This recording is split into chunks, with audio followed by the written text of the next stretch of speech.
menurut ayat Quran dan hadis Nabi itu nanti ada bermacam-macam. Ada orang beriman itu yang dimasukkan surga. Ada orang beriman itu yang dimasukkan ke dalam surga. Ada orang beriman itu yang disebut penduduk surga. Kenapa lain-lain, Pak? Karena waktu di dunia amalannya juga lain-lain. Ada orang beriman yang masuk surga. Ini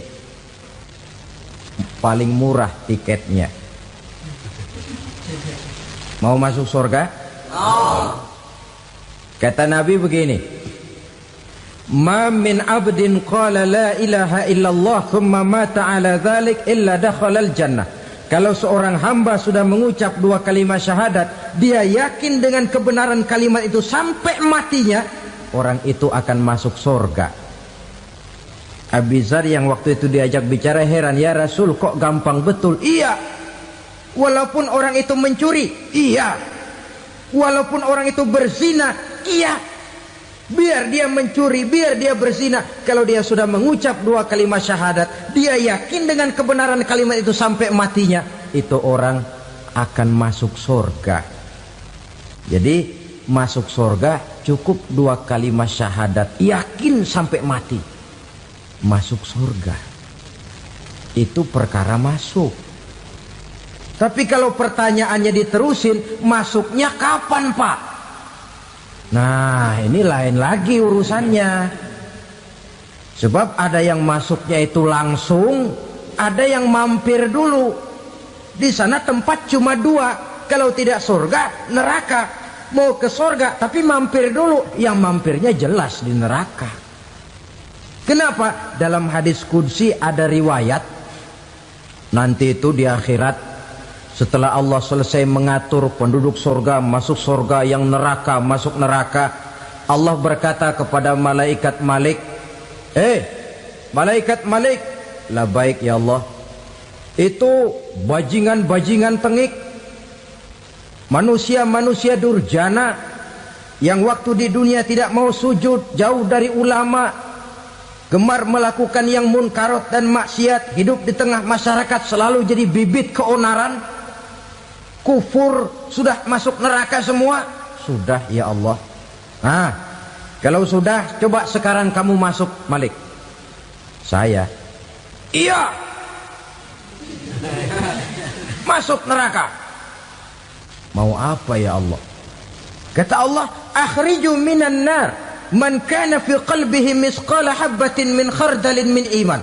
Kau masuk neraka, cari di dalam neraka orang-orang yang ada imannya walaupun kecil sebesar biji zarah, angkat mereka keluar.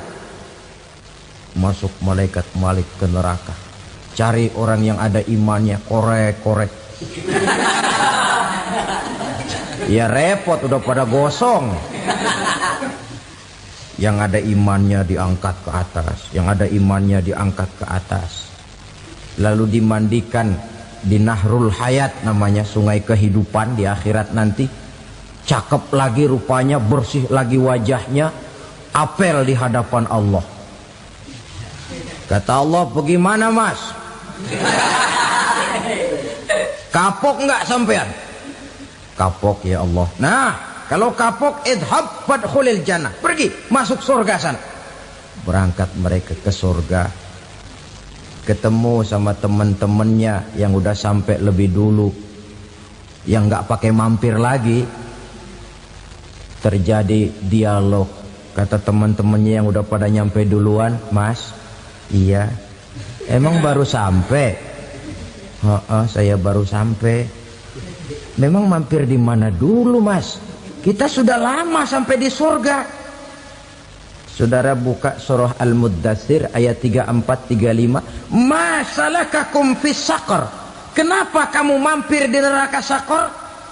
Qalu lam naku minal musallin. Mereka menjawab, kami mampir di neraka Saqar mas, gara-gara dulunya kami waktu di dunia ndak pernah sholat. Ndak pernah sholat? Ndak pernah. Kan rumahnya dekat masjid, cuma dekat doang mas. Sholat mah enggak saya. Enggak pernah ngasih makan fakir miskin, enggak pernah hadir di majelis taklim, pendeknya enggak pernah melakukan kebajikan, maka saya pun mampir di neraka sakor. Untung betul saya punya iman mas sedikit. Waktu hidup di dunia dulu saya pernah mengucap 2 kalimat syahadat, sekali-kalinya waktu mau kawin. Masya Allah. Untung saja kawin, kalau nggak kawin polos.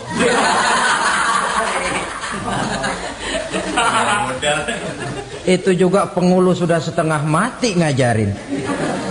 Asyhadu alla, asyaduaan, asyaduaan.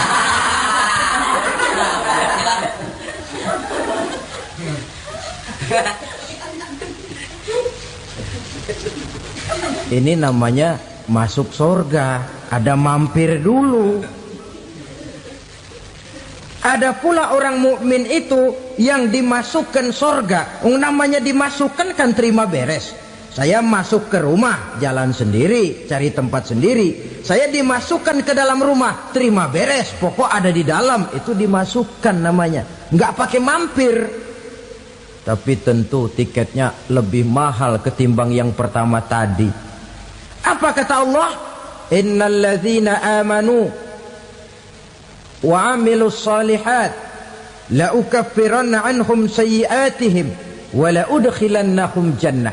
Sesungguhnya orang-orang yang beriman kemudian beramal soleh, kami hapuskan segala dosa dan kesalahannya, kami masukkan mereka ke dalam surga. Lihat ayatnya, Allah yang memasukkan, kita yang dimasukkan. Tidak pakai transit, tidak usah mampir.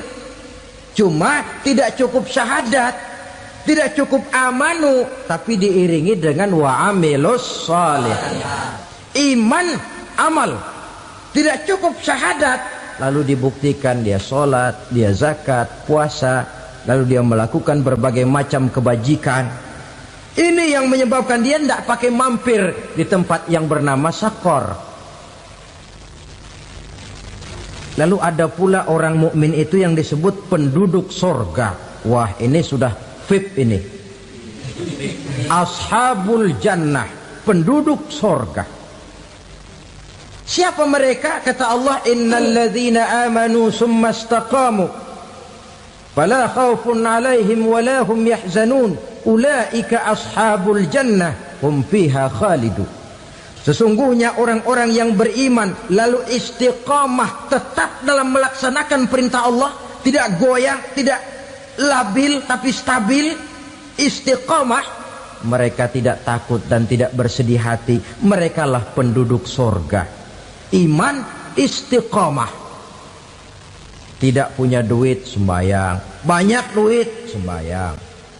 Miskin, sembahyang. Kaya, tetap sembahyang. Istiqamah. Kadang orang kalau susah rajin ke masjid, banyak duitnya ngelihat masjid melengos. Waktu miskin hamba Allah, setelah kaya jadi hamba harta. Bergeser, tidak ada nilai istiqomahnya. Saudara-saudara, dengan begitu penduduk neraka itu dua. Ada penduduk permanen, ada penduduk yang semi permanen. Yang semi permanen orang-orang beriman yang mempunyai dosa besar. Mereka masuk ke neraka untuk menerima azab sesuai dengan dosanya. Bila selesai masa azab itu, mereka akan diangkat untuk ditempatkan kembali ke dalam surganya Allah Subhanahu wa ta'ala. Nah, dikala itulah saudara-saudara, ada yang disebut syafaat dari Rasulullah Sallallahu Alaihi Wasallam. Tapi tentu jangan lupa, syafaat ini ibarat kain menambal dia. Kita punya kain bolong-bolong sedikit, syafaat yang menambal. Sholat kita ada kurang dikit, sedekah kita ada campur riak dikit, amalan kita ada tidak karena Allah dikit, kita berharap syafaat. Jadi biarlah kain masih bolong-bolong, yang penting punya kain. Tapi kalau kainnya tidak ada, yang ditambal apanya? sholat tidak, puasa tidak, zakat tidak, berharap syafaat saja. Ya, terlalu berlebihan itu. Saudara hadirin yang saya hormati, apabila selesai proses penghisaban, proses penghitungan, maka dikala itulah manusia terbagi dalam dua kelompok besar. Fariqun fil jannah wa fariqun fis sa'ir. Sekelompok orang-orang beruntung yang masuk ke dalam surga, dan sekelompok lagi masuk ke dalam neraka. Ibu-ibu, saudara-saudara kaum muslimin rahimakumullah. Pada pertemuan yang lalu sudah saya jelaskan bahwa hidup selalu berakhir dengan kematian. Apabila datang kematian menimpa seseorang, datanglah kiamat baginya. Itu yang disebut dengan kiamat kecil. Hakikatnya mati adalah perpindahan dari kehidupan di dunia ini menuju kehidupan di alam barzakh. Menunggu kita di alam barzakh sampai datangnya saat kiamat. Entah 10 tahun, entah 100 tahun, entah 1000 tahun, hanya Allah saja yang maha tahu. Adapun orang-orang beriman yang melakukan amal kebajikan dalam kehidupan di dunia ini, masa penantian yang lama di alam barzakh buat mereka sebentar saja. Tetapi bagi orang-orang kafir yang ingkar, yang tidak beriman kepada Allah, yang hidup di dunia cuma menumpuk-numpuk dosa, tentu penantian di alam barzakh akan merupakan waktu yang sangat lama. Bukankah dalam kehidupan kita waktu itu memang relatif? Contoh misalnya, bagi pemuda-pemudi yang sedang duduk asyik memadu cinta, waktu 4-5 jam saja rasanya cuma 4-5 menit. Tenggelam oleh keasikan. Tapi buat orang yang berbaring di rumah sakit, meratap di balik-balik apa itu tembok derita kata lagu, di balik dinding-dinding penjara, sehari bagai seminggu, seminggu rasa sebulan, sebulan boleh jadi rasa setahun. Penantian yang sangat lama. Kapan kiamat itu akan datang? Ini rahasia Allah. Jangankan kita yang orang awam, baginda Nabi sendiri tidak diberitahu oleh Allah kapan kiamat itu akan terjadi. Tetapi sungguh pun demikian, banyak hadis-hadis yang menjelaskan ciri atau tanda-tanda datangnya kiamat. Nah, kalau sudah bicara soal tanda, tanda kiamat itu ada dua. Pertama yang disebut alamatus sughra, tanda-tanda kecil. Ini waktunya masih ada tenggang. Ada yang dinamakan alamatul kubra, tanda-tanda besar. Artinya kiamat sudah diambang pintu. Apa tanda-tanda kecil dari datangnya hari kiamat itu? Misalnya kata Nabi, apabila ilmu sudah diangkat oleh Allah, artinya apabila ulama sudah banyak wafat, minat orang belajar agama berkurang, lalu kebodohan nampak merajalela di mana-mana, zina dikerjakan secara terbuka, minuman-minuman keras jadi kebanggaan, itu termasuk di antara tanda-tanda kecil terjadinya hari kiamat. Apalagi misalnya iza waladatil ammatu rabbataha, apabila budak sudah melahirkan tuan. Apa maksudnya? Ada yang mentafsirkan apabila anak sudah bisa membudaki orang tuanya. Orang tua yang melahirkan dia, yang membesarkan dia, demi setelah si anak besar jadi orang berpangkat, bertitel, berharta, berkedudukan, jadilah orang tua itu budaknya. Sehingga sering dibilang kalau orang tua kaya, anak jadi raja. Tapi kalau anak yang kaya, orang tua sering jadi budak. Apalagi munculnya fitnah yang bergelombang, timbul perang antara dua bangsa yang besar, waktu berjalan terasa sangat pendek sekali. Itu merupakan tanda di antara tanda-tanda kiamat. Termasuk di dalamnya sulit membedakan mana laki, mana perempuan.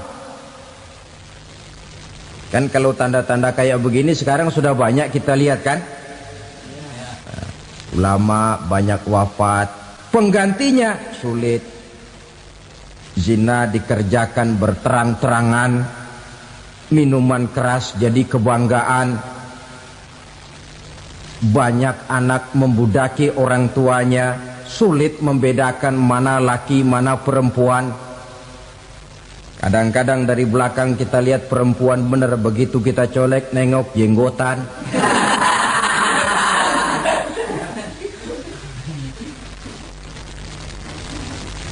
Ini termasuk tanda-tanda kecil.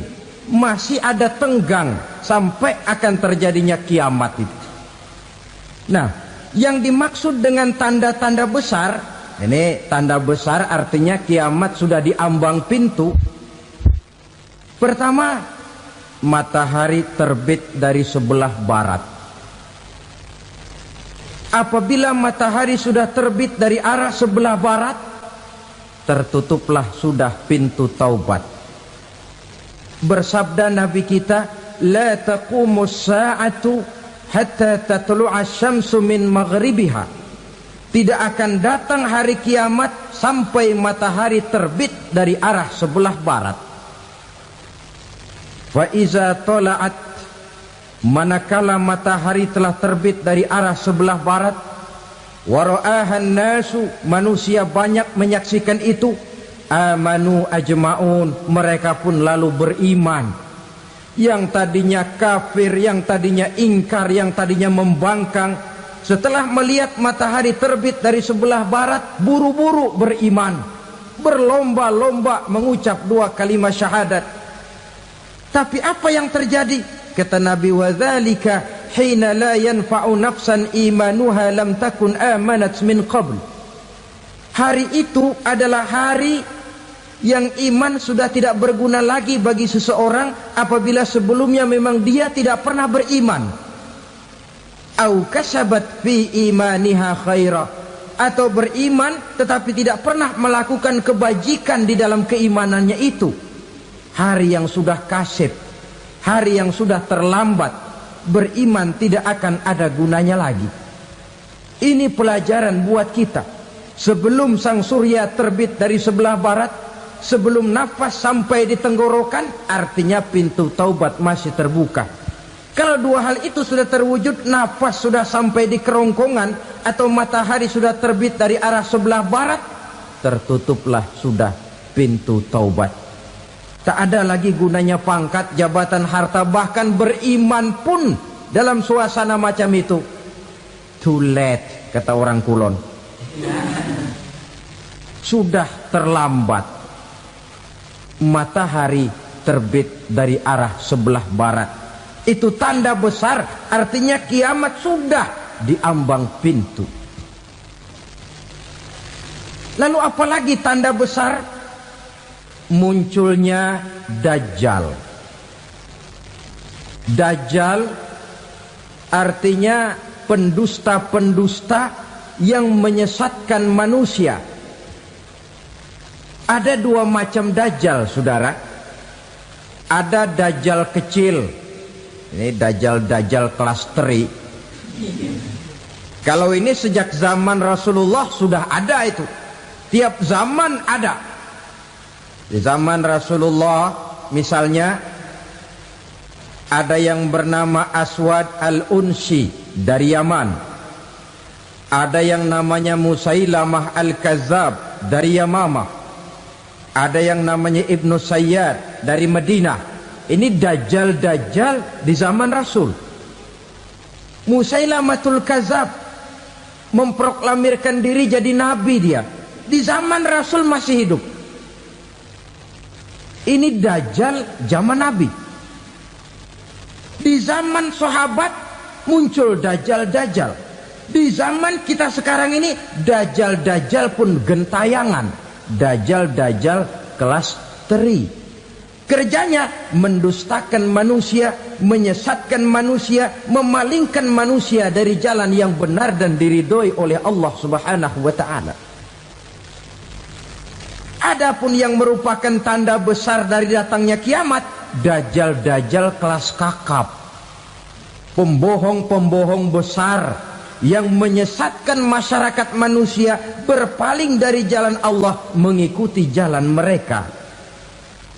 Apa sih ciri dajjal itu? Kata Nabi dalam hadis Bukhari Muslim, inna dajjala, sesungguhnya yang namanya dajjal itu yakhruju, satu saat akan muncul mendekati hari kiamat.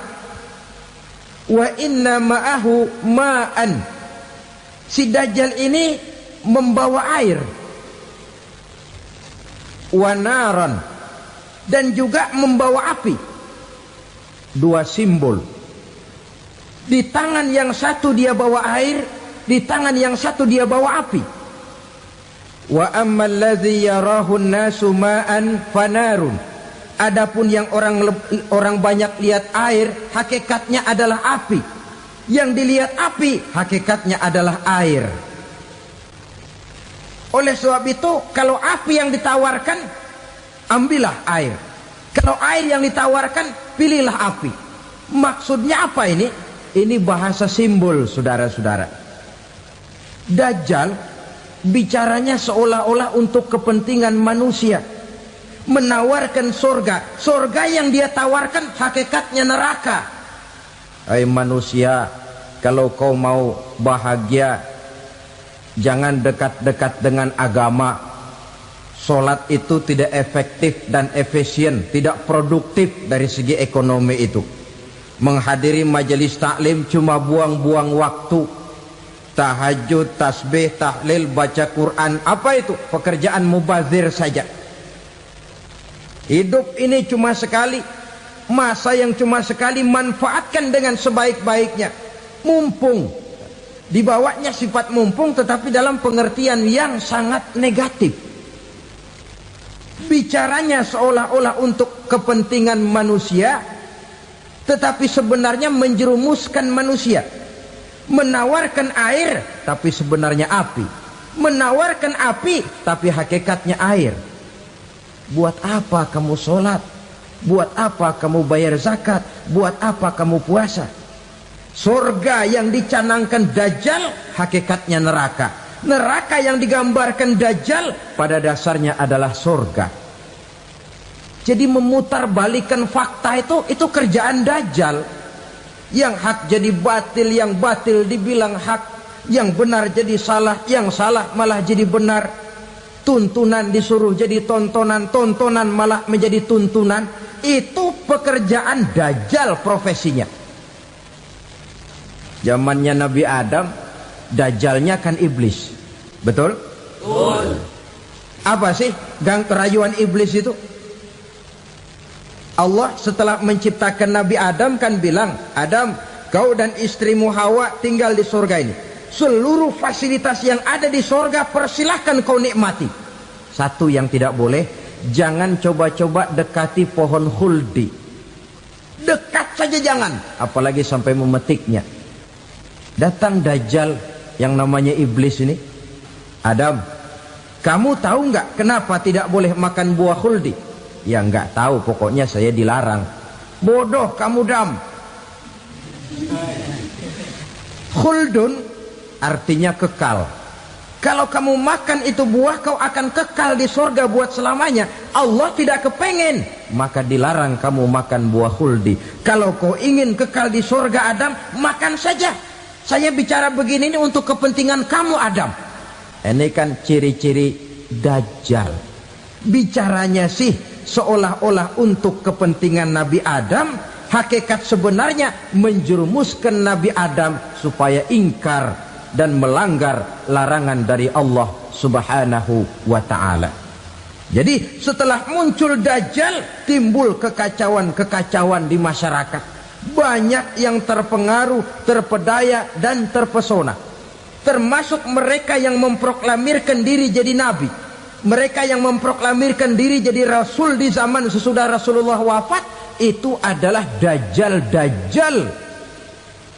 Maka saya ingatkan, kalau di zaman kita sekarang ini ada orang ngaku jadi nabi, ada orang ngaku jadi rasul, biar bahasa Arabnya kental, Quran hafal, hadis ribuan hadis hafal, biar pakai serban sampai menyengser ke tanah, bahasa Arabnya fasih, tapi dia mengaku jadi nabi, jadi rasul, kita umat Islam wajib tidak percaya. Wajib untuk tidak percaya. Itulah Dajjal zaman kita sekarang ini. Tidak mustahil mereka datang mempengaruhi orang awam supaya berpaling dari Rasulullah, mengikuti mereka. Nah, di akhir zaman nanti, mendekati hari kiamat, Dajjal ini muncul. Dajjal kelas kakap, menyesatkan masyarakat manusia untuk berpaling dari Islam, mengikuti seruan mereka. Apalagi di antara datangnya kiamat itu, tanda yang besar itu, turunnya Nabiullah Isa Al-Masih, putra Maryam. Menurut berbagai hadis yang sahih, Nabi Isa Al-Masih nanti akan turun lagi. Tidak membawa risalah yang baru, tapi meluruskan risalah Islam ini yang telah banyak ditinggalkan oleh masyarakat.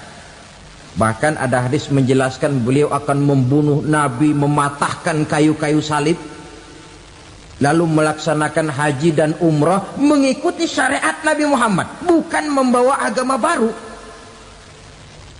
Menjadi semacam mujaddid, reformer, menyelamatkan manusia dari bisikan Dajjal. Bahkan ada riwayat yang menjelaskan bahwa Nabi Isa berhasil mengalahkan Dajjal, mengembalikan masyarakat manusia kembali kepada ajaran Islam yang datang dari Allah, dibawa oleh Rasulullah sallallahu alaihi wasallam. Dengan kata lain, turunnya Nabi Isa bukan sebagai nabi dan rasul baru, tetapi mengikuti syariat Nabi kita Muhammad sallallahu alaihi wasallam. Saudara hadirin, ibu-ibu hadirat yang saya hormati, kemudian apalagi di antara tanda-tanda besar akan datangnya kiamat itu? Keluarnya asap atau awan. Kata Nabi, inna min asrati sa'ah dukhanan yamla'u ma bainal masyriqi wal maghrib. Di antara tanda-tanda kiamat, munculnya awan antara langit dan bumi.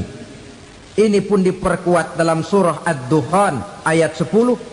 Fartaqib yauma ta'tis sama bidukhanin mubin fayughshan nas hadza azabun alim. Bagi orang-orang yang beriman, mereka biasa-biasa saja. Tapi bagi orang kufur, datangnya asap dan awan ini merupakan azab yang kelewat pedih. Barangkali sedikit mendekati gambaran tentang azab yang pedih ini, saya ingatkan alam pikiran kita kepada peristiwa yang belum lama terjadi. Pernah dengar berita bocornya reaktor nuklir di Chernobyl, Uni Soviet? Pernah dengar? Nah, bocornya reaktor nuklir di Chernobyl yang mengakibatkan ratusan bahkan sangat mungkin ribuan nyawa. Cuma satu reaktor. Bagaimana kalau seluruh cadangan nuklir yang dimiliki oleh para negara adikuasa ini diledakkan? Bahkan yang konon menurut catatan cadangan nuklir yang dimiliki bersama oleh Amerika dan Rusia sekarang ini sudah sanggup memusnahkan 6 miliar manusia, 1,5 kali lebih banyak dari jumlah manusia yang nongkrong di permukaan bumi ini. Saudara-saudara hadirin yang saya hormati, lalu saat mendekati hari kiamat, apalagi tandanya? Setelah Nabi Isa wafat, pada saat turunnya yang kedua kali, lalu Allah meniupkan angin sejuk. Semua orang-orang beriman, orang-orang baik wafat, sehingga penghuni bumi ini cuma tinggal lagi terdiri dari orang-orang kafir. Tidak ada lagi di bumi ini yang bisa mengucapkan Allah. Sehingga dalam hadis qudsi itu ada keterangan, innallaha azza wa jalla yaqulu li Israfil. Allah pernah pesan kepada malaikat Israfil, kata Allah, Israfil, idza sami'ta qailan yaqul Allah Allah fa akhirin nafakh 40 sanatan ikraman liqailiha. Hai Israfil, apabila kau dengar di permukaan bumi masih banyak orang yang mengucapkan Allah Allah, maka tunda sangkakala kiamat itu 40 tahun. Untuk apa? Ikraman liqailiha, menghormati orang yang mengucapkan Allah Allah itu.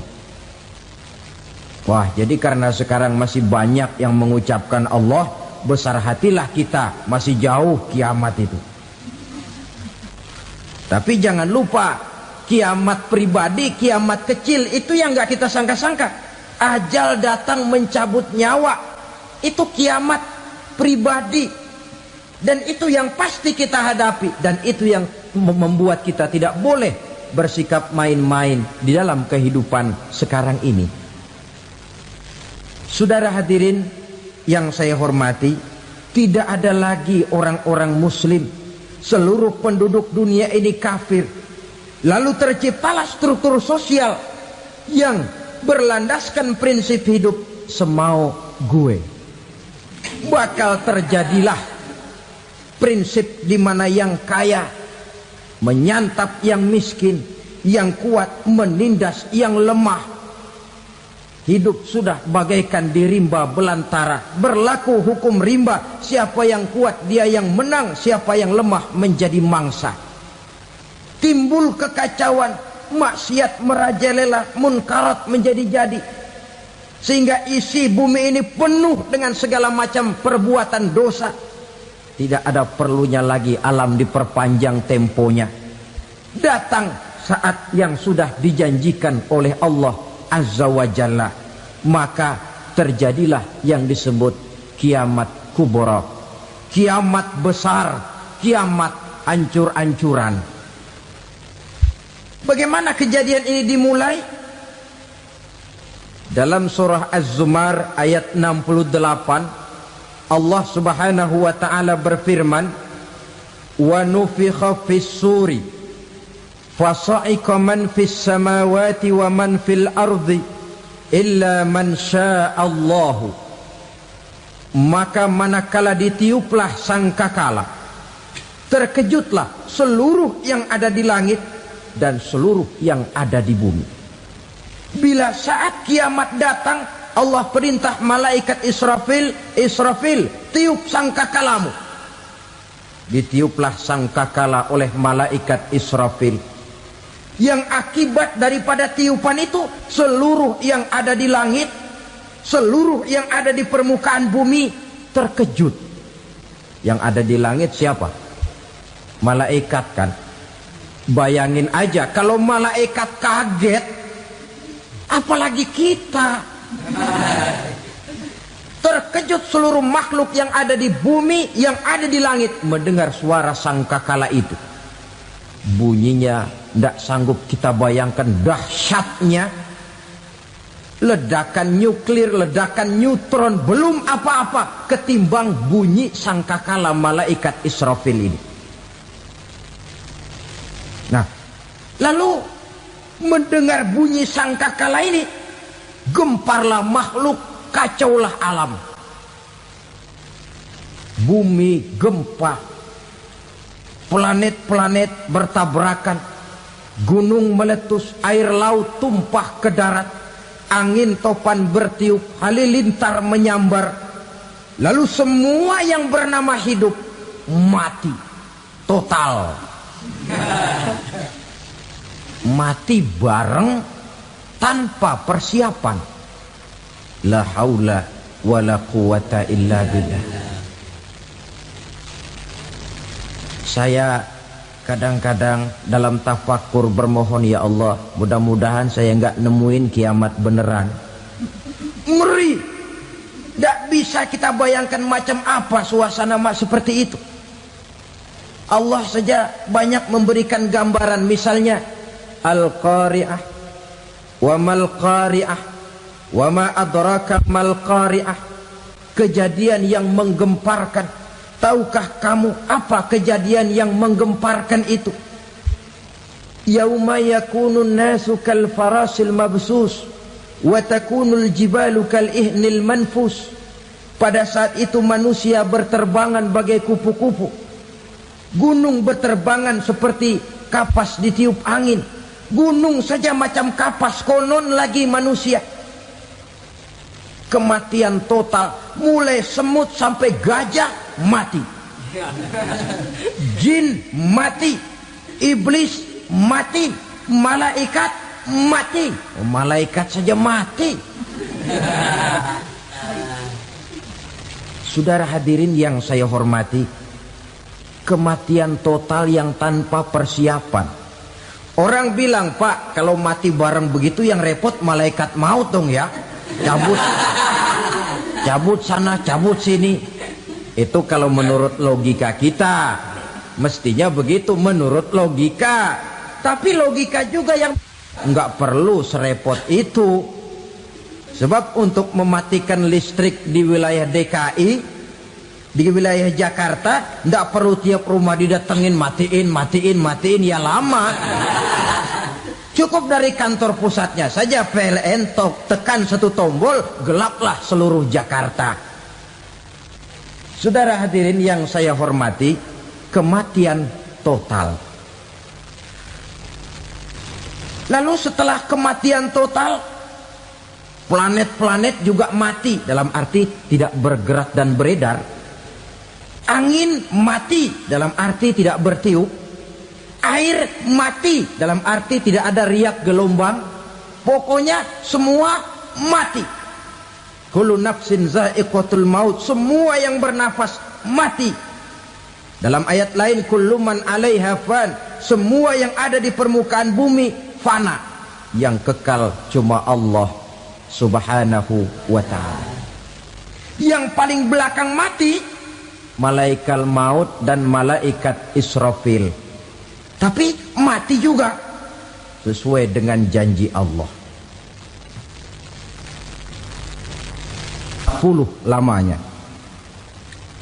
Tidak dijelaskan oleh Abi Hurairah 40 jam, apa 40 hari, apa 40 tahun. Hadis-hadis cuma menyebutkan 40 saja. Sunyi alam, yang tinggal cuma Allah saja lagi. Ketika itu Allah berseru-seru, katanya, limanil mulkul yauma. Siapa para penguasa hari ini? Mana itu raja-raja dan penguasa yang dulu mengaku jadi Tuhan? Fir'aun. Mana Fir'aun sekarang? Yang dulu jadi raja, merasa berhasil, sombong, lalu tidak mau turun-turun dari kekuasaannya, sampai kepada puncak kekurang ajarannya mengangkat diri jadi Tuhan. Mana itu Fir'aun? Namrus. Mana sekarang Namrus? La ilaha illa ana. Ternyata tidak ada Tuhan lain selain daripada aku, kata Allah. Proses kemudian, saudara-saudara, turunlah hujan dari langit. 40 lamanya hujan itu. Tidak jelas juga 40 jam apa 40 hari. Setelah air turun membasahi, datanglah tiupan sangkakala yang kedua.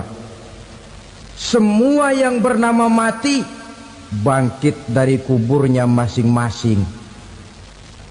Ini yang disebut Yaumul Ba'thi, hari kebangkitan. Allahu Akbar. Pada saat kita bangkit dari kubur kita masing-masing, kumpul di padang mahsyar namanya. Bayangin aja, saya sendiri nggak sanggup bayangin. Manusia sejak zaman Adam sampai zaman kiamat kumpul bareng di tempat sama. Berapa banyaknya itu?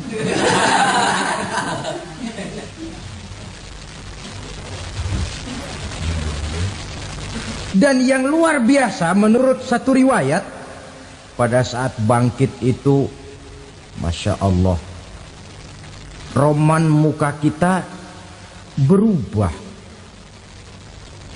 disesuaikan dengan amalan kita waktu di dunia ini. Barang siapa yang waktu di dunia amalannya itu amalan tikus, di akhirat nanti dia bangkit dari kubur, mukanya seperti muka tikus. Gagah betul badannya, tapi mukanya seperti tikus. Kenapa? Amalannya waktu di dunia seperti amalan tikus. Apa amalan tikus itu? Suka ngegeragoti barang yang sudah disimpan rapi-rapi. Orang sudah simpan uang rapi-rapi, simpan perhiasan rapi-rapi, digeragoti oleh tikus. Maling-maling, pencoleng-pencoleng, koruptor-koruptor. Itu nanti di akhirat nanti kita lihat mukanya seperti muka tikus. Oh ini waktu di dunia suka nyolong, mukanya seperti muka tikus. Barang siapa yang waktu di dunia ini amalannya itu amalan macan, dia akan bangkit nanti mukanya seperti muka macan. Apa amalan macan? Macan itu amalannya menang-menangan. Orang yang mau menang saja nggak mau mengalah. Coba lihat di hutan. Kenal hutan nggak? Di hutan, raja hutan di mana-mana pasti macan. Betul kan? Betul. Padahal hutan belum pernah bikin pemilihan umum. Tapi macan tidak peduli ada pemilihan umum apa tidak, pokok saya raja. Sebab apa? Macan jadi raja itu bukan karena benar, tapi karena kuat jadi raja. Setelah dia jadi raja, rakyat hutan yang mesti dilindungi malah dimakan oleh raja macan. Kambing rakyat hutan dimakan oleh macan. Ayam rakyat hutan dimakan oleh macan. Itu nanti kita lihat di akhirat itu mukanya seperti muka macan, gagah betul. Lalu barang siapa yang di dunia ini amalannya itu seperti amalan anjing, nanti dia punya muka seperti muka anjing. Apa amalan anjing? Pertama, anjing itu kalau disuruh jaga rumah, dia tidak bisa membedakan mana maling, mana tamu. Biar yang datang maling, kalau bawa tulang, anjing kalem. Yang kedua, anjing itu akan setia kepada siapa saja yang memberinya roti.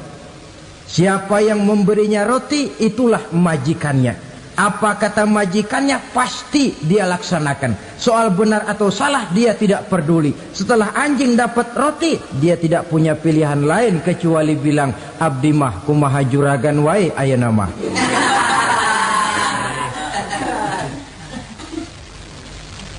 Saudara hadirin yang saya hormati, berkumpul di padang mahsyar, tiap orang sibuk dengan persoalannya masing-masing. Matahari waktu itu didekatkan oleh Allah. Panas luar biasa. Ada yang saking panasnya itu mencucurkan peluh keringat sampai sebatas mata kakinya. Ada yang keringatnya sampai sedengkulnya. Ada yang keringatnya sampai sepusatnya. Ada yang keringatnya mengalir sampai sebahunya. Ada yang kelelap oleh keringatnya sendiri, sementara orang di sampingnya nggak apa-apa. Bergantung lagi amalan dia waktu di dunia ini. Saudara-saudara,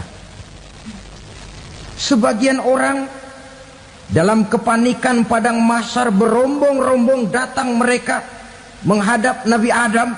Ya Adam, anta abal bashar.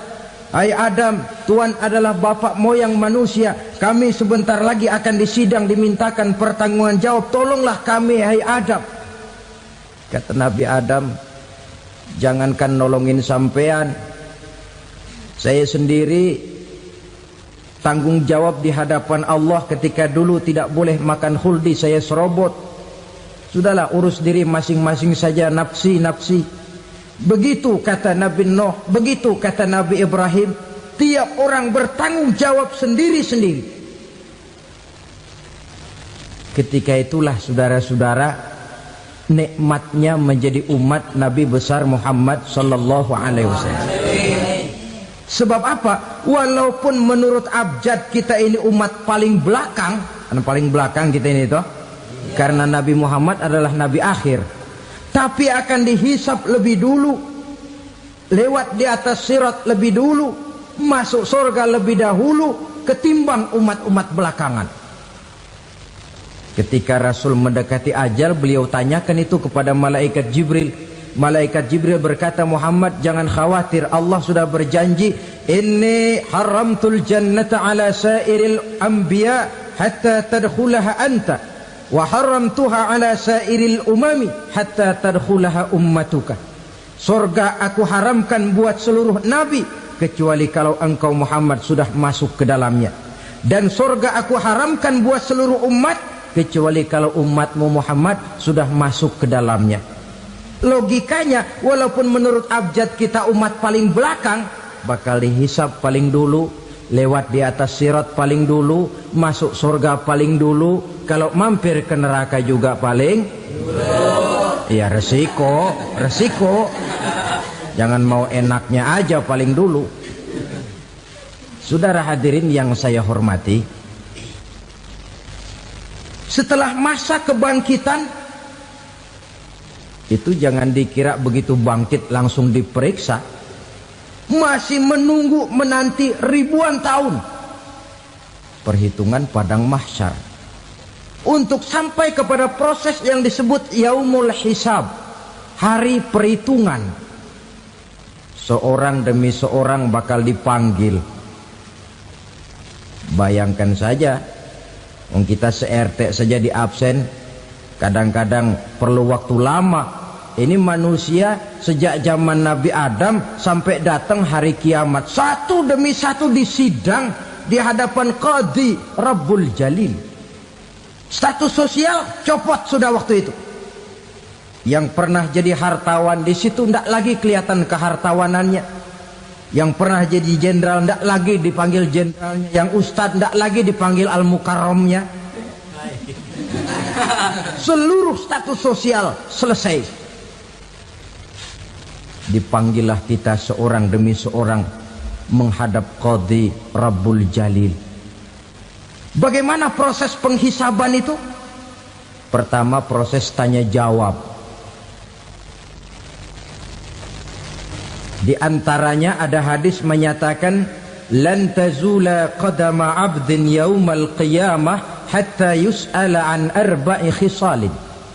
Besok di hari kiamat tidak akan bergeser telapak kaki seorang hamba sampai dia ditanya lebih dulu tentang 4 persoalan. Tentang ilmunya.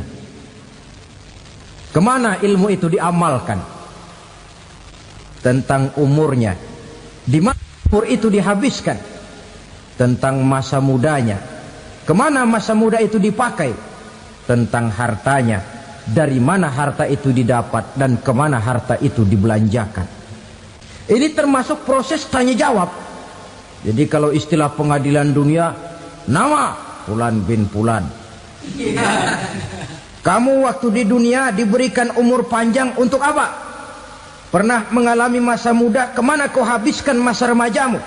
Kau diamanahkan ilmu, dengan apa ilmumu kau amalkan? Kau diberikan harta, dari mana harta kau dapat, kemana kau belanjakan? Tak seorang pun yang bisa mungkir. Sebab apa? Dikala itu yang menjadi saksi bukan orang. Yang menjadi saksi adalah seluruh anggota badan kita. Tangan bicara, kaki jadi saksi terhadap seluruh amalan yang pernah kita kerjakan pada saat kehidupan di alam dunia ini. Selesai proses tanya jawab, lalu diperlihatkan buku catatan kita waktu hidup di dunia ini. Jangan lupa Allah itu menyiapkan 2 superkomputer kepada kita. Sebelah ditempelin sebelah kanan, yang sebelah tempelin di sebelah kiri. Komputer itu namanya Raqib dan Atid. 2 malaikat yang apabila baik kita lakukan, refleks saja akan menulis kebajikan kita. Jahat kita kerjakan akan tertulis. Catatan itu nanti diperlihatkan kepada kita. Waduh, alangkah malunya pada saat diperlihatkan catatan kita, buku rapot kita merah melulu. Barangkali diperiksa sambil diomelin, brengsek lo. Buku merah melulu begini, bagaimana waktu hidup di dunia? Tidak cukup diperlihatkan buku catatan kehidupan, rekaman kehidupan. Rekaman kehidupan kita secara utuh sejak terlahir sampai ajal datang merenggut nyawa. Barangkali mirip dengan video sekarang ini, di mana terekam dengan baik seluruh kegiatan kita, sejak yang sekecil-kecilnya sampai kepada yang sebesar-besarnya. Untuk kemudian kita pun menerima balasan.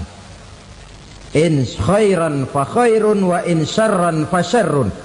Kalau baik ya baik balasannya, kalau jahat ya jahat juga balasannya. Catatan-catatan kita diberikan. Kalau banyak kebajikannya diberikan di tangan kanan dengan cara yang halus. Kalau banyak kejahatannya diberikan dari sebelah kiri atau dilempar dari belakang. Itulah sebabnya sejak di dunia ini kita sudah mohon kepada Allah. Ketika berwudu membasuh tangan kanan, apa kita bilang? Allahumma a'tini kitabi biyamini wa hasibni hisaban yasira. Ya Allah, berikan saya kitab di tangan kanan, dan kalau saya memang perlu dihisap, hisaplah saya yang seringan-ringannya. Tangan kiri berlindung kita kepada Allah, jangan sampai diberikan kitab di tangan kiri atau dari arah sebelah belakang. Wa a'udzubika an tu'tiya kitabi bishimali aw min wara'i zuhri, dari arah sebelah belakang. Na'udzubillah min dzalik. Setelah selesai lewat proses penghisaban, lewat mizan, timbangan, maka yang sudah selesai dihisab itu bergeraklah menuju sirat, jembatan yang terbentang menuju surga melalui neraka. Saudara-saudara, panjangnya perjalanan sirat itu memakan waktu ratusan tahun. Tetapi orang yang lewat di atas sirat pun macam-macam, bergantung amalannya ketika di dunia ini. Ada yang lewat di atas sirat itu kal barkil khatib, seperti kilat yang menyambar, lep, sudah sampai dia di surga. Cepat bukan main. Ada yang lewat di atas sirat itu seperti orang lari-lari. Ada yang lewat di atas sirat itu seperti orang jalan biasa.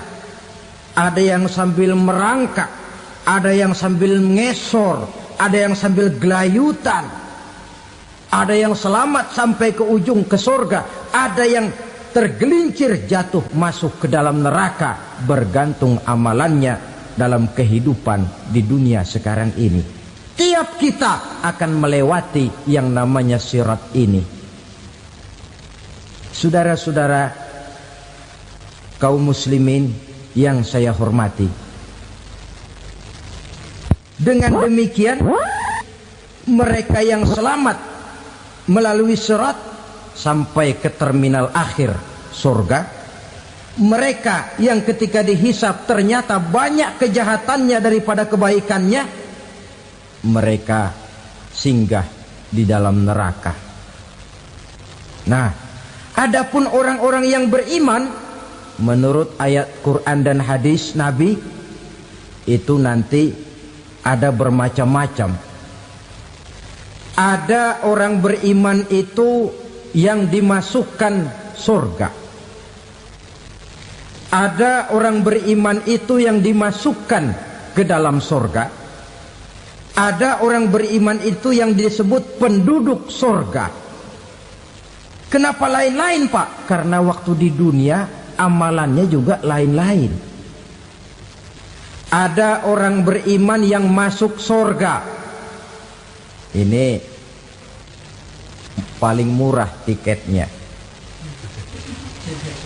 Mau masuk surga? Kata Nabi begini, ma min abdin qala la ilaha illallah thumma mata ala dhalik illa dakhalal jannah. Kalau seorang hamba sudah mengucap dua kalimat syahadat, dia yakin dengan kebenaran kalimat itu sampai matinya, orang itu akan masuk surga. Abi Dzar yang waktu itu diajak bicara heran, ya Rasul kok gampang betul? Iya, walaupun orang itu mencuri, iya, walaupun orang itu berzina, iya.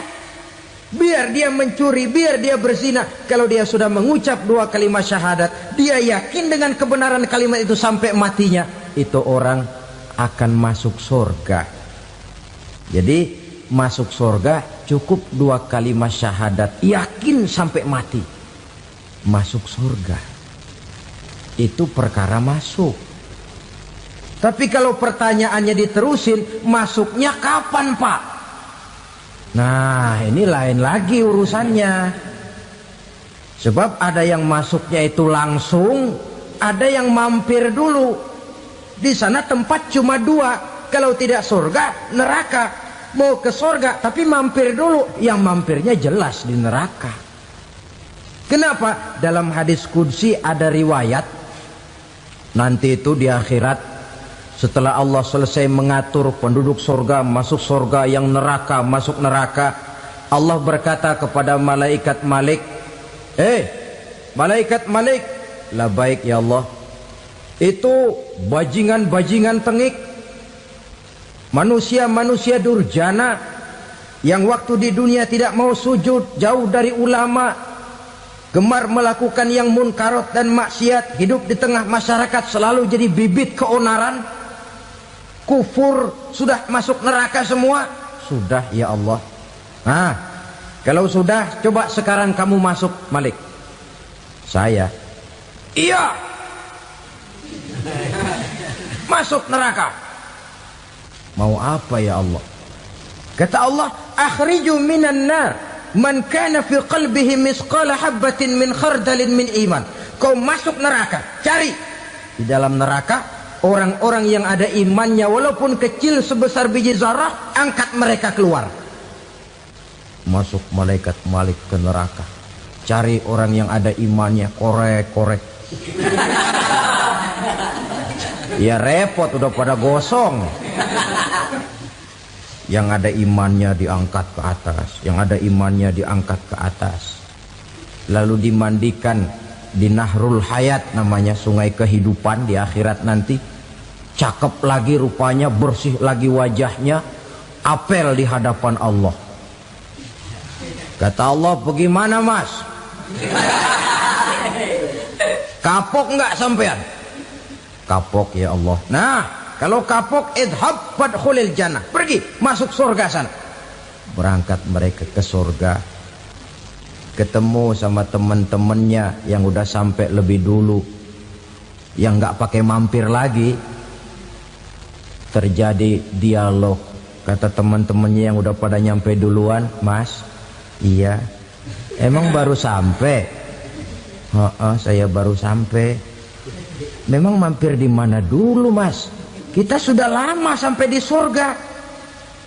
Saudara buka surah Al-Muddatsir ayat 34-35. "Ma salakakum fis saqar?"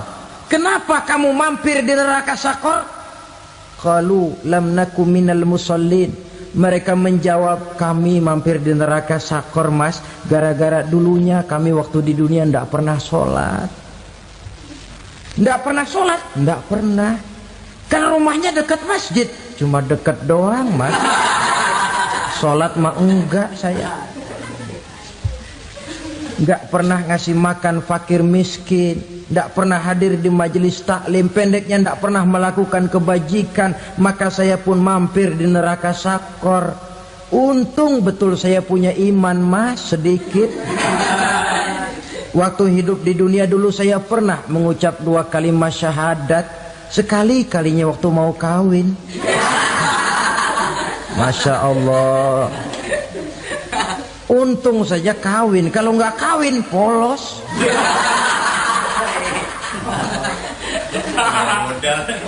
Itu juga pengulu sudah setengah mati ngajarin. Asyhadu alla, asyaduaan, asyaduaan.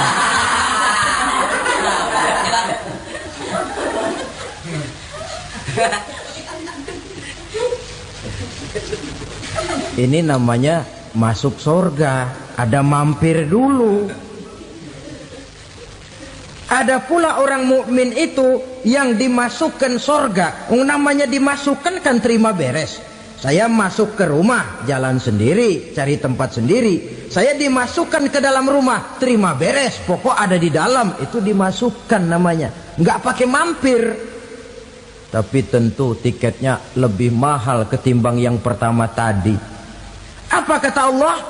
Innal ladzina amanu wa 'amilus shalihat la ukaffiranna 'anhum sayyi'atihim wa la udkhilannahum jannah. Sesungguhnya orang-orang yang beriman kemudian beramal soleh, kami hapuskan segala dosa dan kesalahannya, kami masukkan mereka ke dalam surga. Lihat ayatnya. Allah yang memasukkan, kita yang dimasukkan. Tidak pakai transit, tidak usah mampir. Cuma tidak cukup syahadat, tidak cukup amanu, tapi diiringi dengan wa'amilus salih. Iman, amal. Tidak cukup syahadat, lalu dibuktikan dia sholat, dia zakat, puasa, lalu dia melakukan berbagai macam kebajikan. Ini yang menyebabkan dia tidak pakai mampir di tempat yang bernama Saqar. Lalu ada pula orang mukmin itu yang disebut penduduk surga. Wah, ini sudah VIP ini. Ashabul jannah, penduduk surga. Siapa mereka? Kata Allah, innal ladzina amanu summa istaqamu fala khaufun 'alaihim wala hum yahzanun ulaika ashabul jannah hum fiha khalidun. Sesungguhnya orang-orang yang beriman lalu istiqamah, tetap dalam melaksanakan perintah Allah, tidak goyah, tidak labil tapi stabil, istiqamah, mereka tidak takut dan tidak bersedih hati. Merekalah penduduk surga. Iman, istiqamah. Tidak punya duit, sembayang. Banyak duit, sembayang. Miskin, sembayang. Kaya, tetap sembahyang, istiqomah. Kadang orang kalau susah rajin ke masjid, banyak duitnya ngelihat masjid melengos. Waktu miskin hamba Allah, setelah kaya jadi hamba harta. Bergeser, tidak ada nilai istiqomahnya.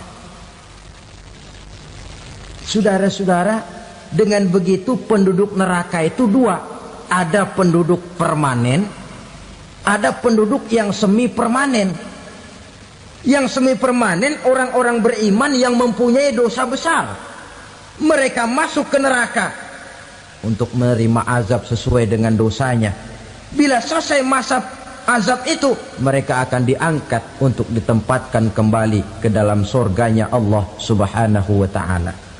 Nah, dikala itulah saudara-saudara, ada yang disebut syafaat dari Rasulullah Sallallahu Alaihi Wasallam. Tapi tentu jangan lupa, syafaat ini ibarat kain menambal dia. Kita punya kain bolong-bolong sedikit, syafaat yang menambal. Solat kita ada kurang dikit, sedekah kita ada campur riak dikit, amalan kita ada tidak karena Allah dikit, kita berharap syafaat. Jadi biarlah kain masih bolong-bolong, yang penting punya kain. Tapi kalau kainnya tidak ada, yang ditambal apanya? Solat tidak, puasa tidak, zakat tidak, berharap syafaat saja. Ya, terlalu berlebihan itu. Saudara hadirin yang saya hormati, apabila selesai proses penghisaban, proses penghitungan, maka dikala itulah manusia terbagi dalam dua kelompok besar. Fariqun fil jannah wa fariqun fis sa'ir. Sekelompok orang-orang beruntung yang masuk ke dalam surga, dan sekelompok lagi masuk ke dalam neraka.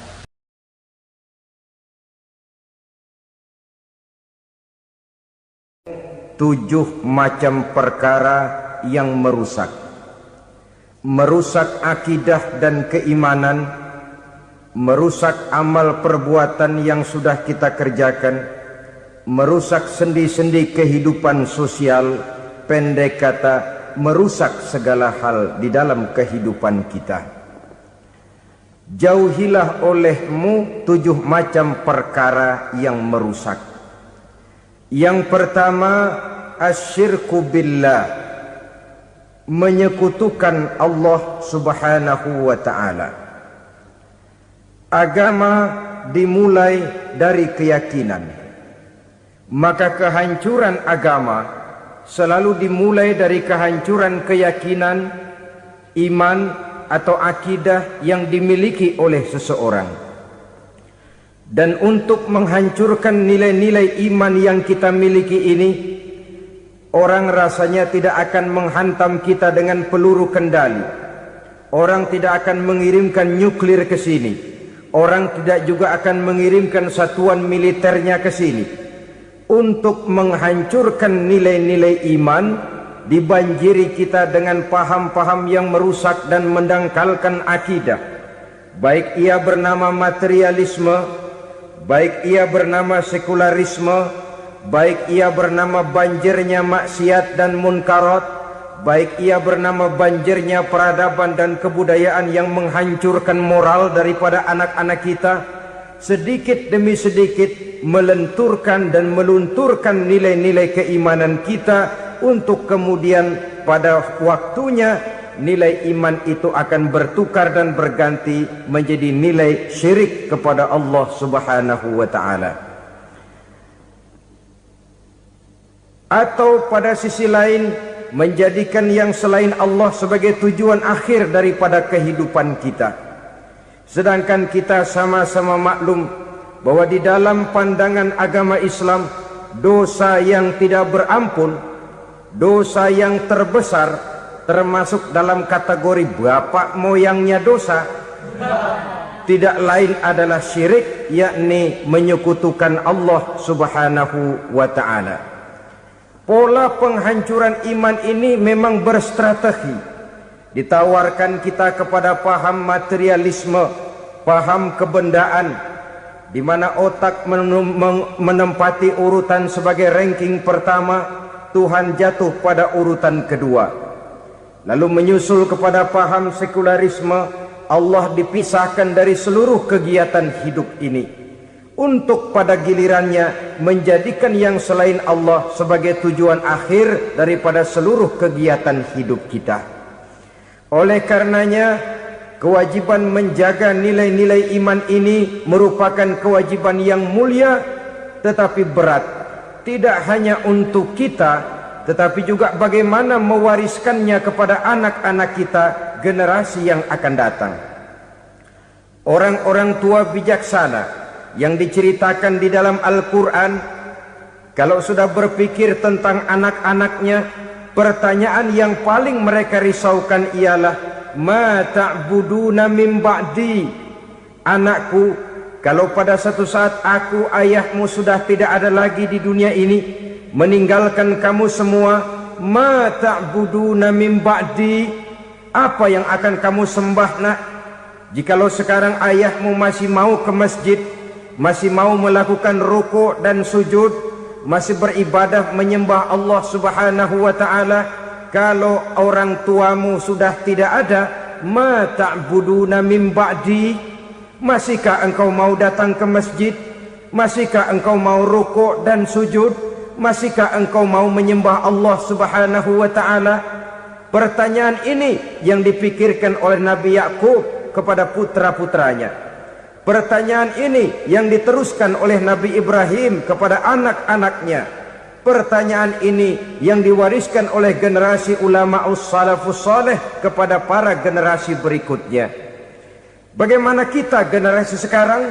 Kita orang-orang tua sekarang bukan berfikir ma ta'buduna min ba'di, malah yang kita fikirkan ma ta'kuluna min ba'di. Kalau bapak tidak ada nanti kamu makan apa, nak? Perkara kamu nyembah apa, urusan nomor 18. Yang penting kamu nanti hidup bisa makan, nak. Maka kita sibuk mewariskan harta kepada anak-anak kita. Kita sibuk mewariskan kebun dan tanah kepada anak-anak kita. Kita sibuk mewariskan pabrik kepada anak-anak kita, sementara kita lupa mewariskan intan yang paling mahal, mewariskan mutiara yang paling berharga, yaitu nilai iman kepada Allah Subhanahu wa ta'ala. Alangkah baiknya apabila warisan harta, warisan tanah dan kebun, warisan rumah dan pabrik didasari lebih dahulu dengan mewariskan nilai iman kepada Allah Subhanahu wa ta'ala. Sebagai orang-orang tua, kita boleh bersedih kalau anak kita tidak mengerti komputer. Kita boleh bersedih kalau anak kita tidak mengerti matematika. Kita boleh bersedih kalau anak kita tidak mengerti bahasa Inggris. Tapi sewajarnya lebih bersedihlah kita orang tua jikalau mempunyai anak yang tidak kenal Allah sebagai Tuhannya, yang kemudian tidak mau rukuk dan sujud kepada Allah Tuhannya. Itulah kemalangan yang paling malang bila kita meninggalkan generasi yang tidak bertauhid kepada Allah Subhanahu wa ta'ala. Betapapun anak kita tidak ngerti komputer, saudara, paling-paling kerugiannya cuma kerugian dunia. Masuk dia ke alam barzakh, munkar nakir tidak akan sempat tanya kau belajar komputer apa tidak. Kumpul dia di padang mahsyar, malaikat juga tidak akan tanya matematikamu nilainya berapa. Yang ditanya, kau kenal Allah, kau rukuk dan sujud kepadanya, kau pernah datang ke masjid. Oleh karena itu sekali lagi, menjaga nilai iman tidak hanya untuk kita, tetapi juga mewariskannya kepada anak-anak kita, generasi yang akan datang. Sungguh kemalangan yang paling besar apabila kita meninggalkan anak-anak kita. Mereka kita tinggalkan lemah ekonominya, itu tidak baik. Mereka kita tinggalkan lemah otaknya, itu pun akan membuat mereka tertinggal oleh yang lain. Tapi yang paling celaka, jikalau kita tinggalkan mereka dalam kondisi lemah imannya, rapuh akidahnya, tidak baik dan tidak betul keyakinan hidupnya. Oleh karena itu Nabi berpesan, jauhilah 7 perkara yang merusak. Yang pertama, syirik kepada Allah Subhanahu wa ta'ala. Menyekutukan Allah baik dalam ucapan, dalam keyakinan, ataupun dalam perbuatan. Ini perkara pertama yang termasuk 7 perusak besar di dalam kehidupan.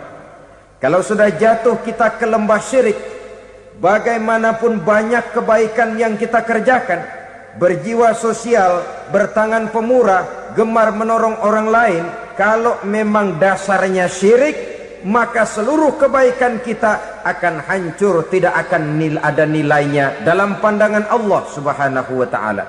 Dalam pandangan manusia, mungkin kita dicatat sebagai orang sosial, gemar menolong orang lain, tidak berpangku tangan melihat orang yang mendapat kesulitan, tapi oleh karena dasarnya syirik, dasarnya tidak mentauhidkan Allah, maka seluruh nilai kebaikan yang kita kerjakan tidak akan ada nilainya dalam pandangan Allah Subhanahu wa ta'ala.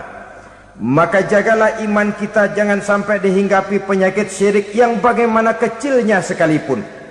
Sekali lagi, baik syirik dalam bentuk ucapan, syirik dalam bentuk keyakinan, sampai kepada syirik dalam bentuk perbuatan, kita berhindar kepada sifat-sifat yang sedemikian itu. Karena apa?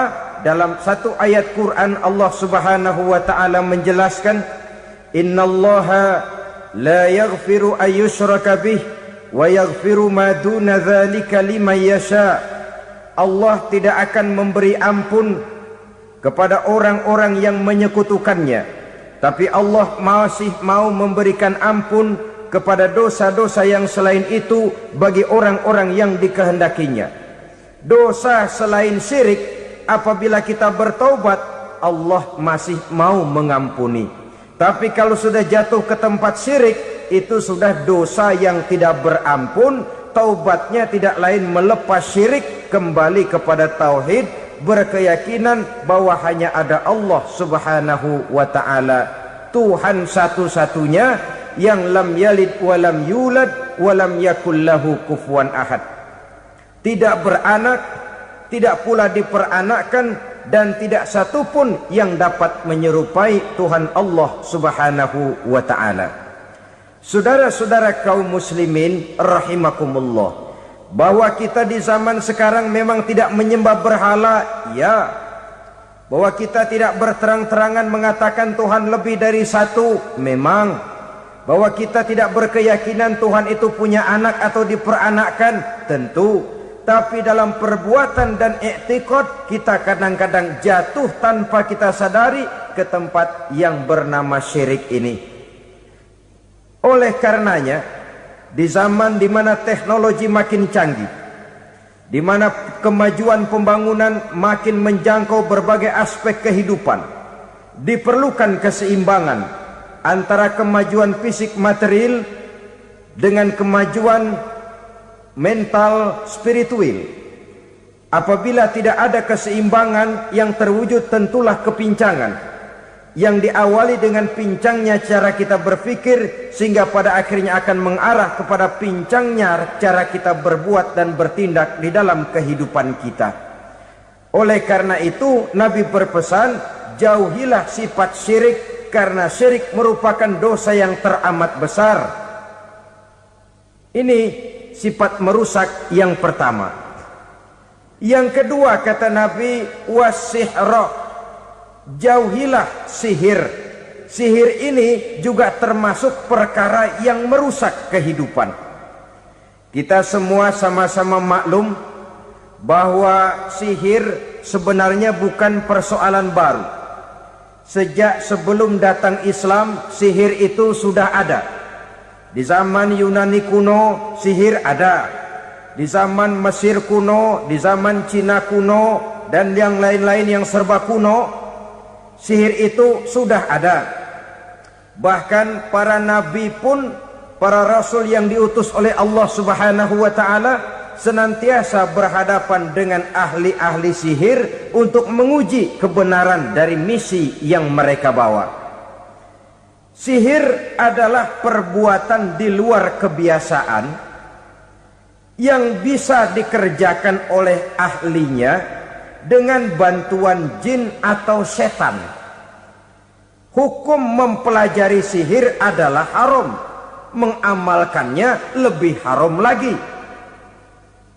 Sebab itu saudara-saudara, sihir merupakan perbuatan merusak yang harus kita jauhi.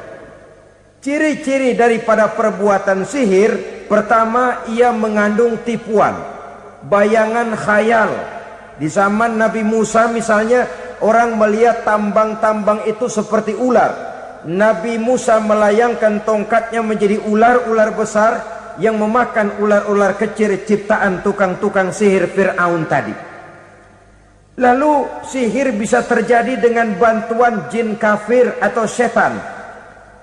Kemudian ciri yang ketiga, sifatnya halus dan tersembunyi.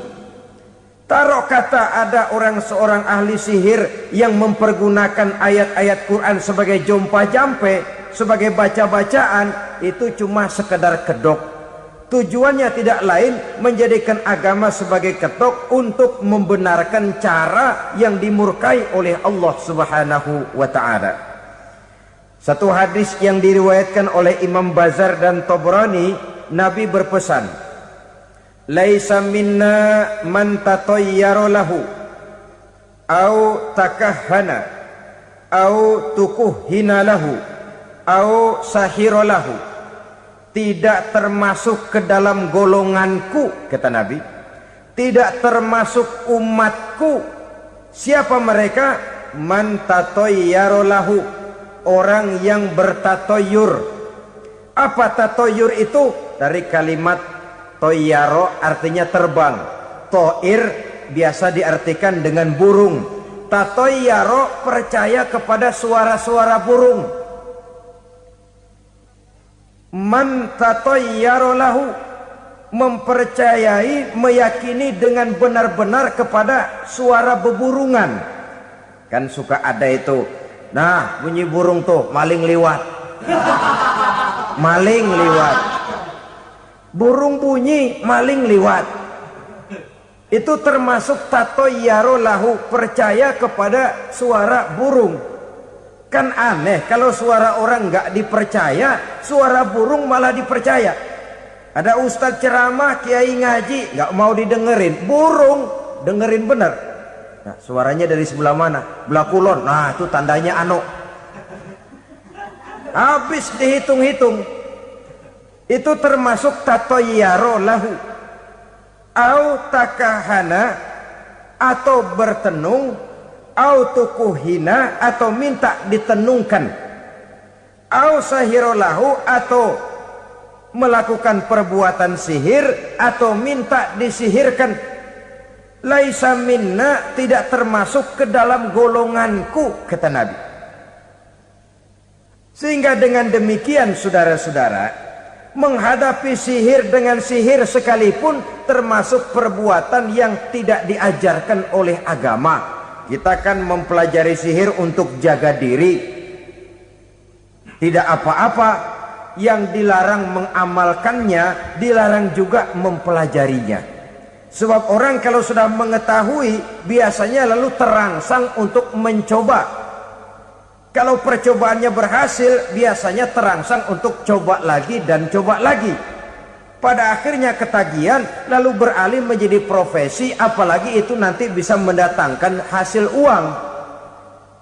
Saudara-saudara kaum muslimin rahimakumullah, kita manusia makhluk nyata, kita hidup di alam nyata, terikat oleh sunnatullah, causality. Oleh karenanya bagi kita keyakinan yang penuh, keikhlasan di dalam bertuhankan Allah, penyerahan diri sepenuhnya hanya kepadanya, itu sudah merupakan obat penangkal yang sangat ampuh agar kita tidak terkena penyakit-penyakit yang dibuat oleh setan dan para pembantunya.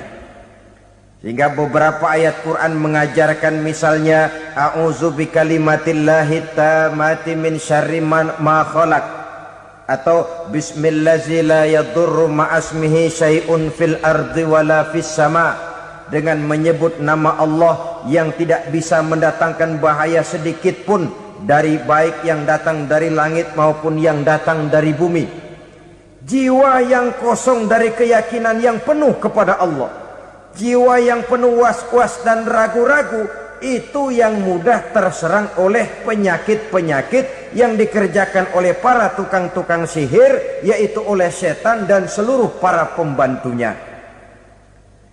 Kemudian hadis kedua yang diriwayatkan oleh Imam Ibnu Hibban, Nabi bersabda, la yadkhulul jannata mudminu khamrin wala mu'minu bisihrin wala qati'u rahmin.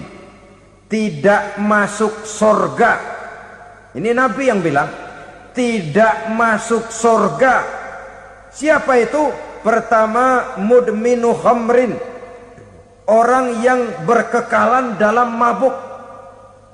Selalu mudminun itu sudah menjadi perbuatan rutinnya, tidak kapok-kapoknya, teler seumur hidup.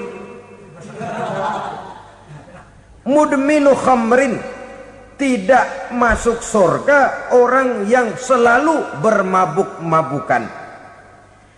Yang kedua, wala mu'minu bisihrin, orang mukmin tapi main sihir. Ini juga oleh Nabi diperingatkan, tidak akan masuk surga orang mukmin tapi suka main sihir. Wala qati'ur rahmin, dan tidak juga orang yang memutuskan silaturahmi. 3 macam manusia yang diperingatkan Nabi tidak akan masuk surga: orang yang selalu mabuk, orang mukmin yang main sihir, dan orang yang memutuskan silaturahmi. Saudara-saudara kaum muslimin rahimakumullah.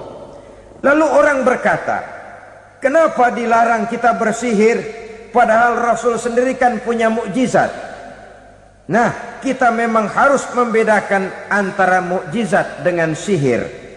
Dalam kehidupan agama kita kenal ada yang namanya mukjizat, ada yang namanya karomah atau keramat biasa diucapkan, ada yang namanya maunah, ada yang namanya irhas, ada juga yang namanya sihir. Kesemuanya ini berbeda, saudara-saudara. Yang dinamakan mukjizat itu khusus untuk para rasul saja.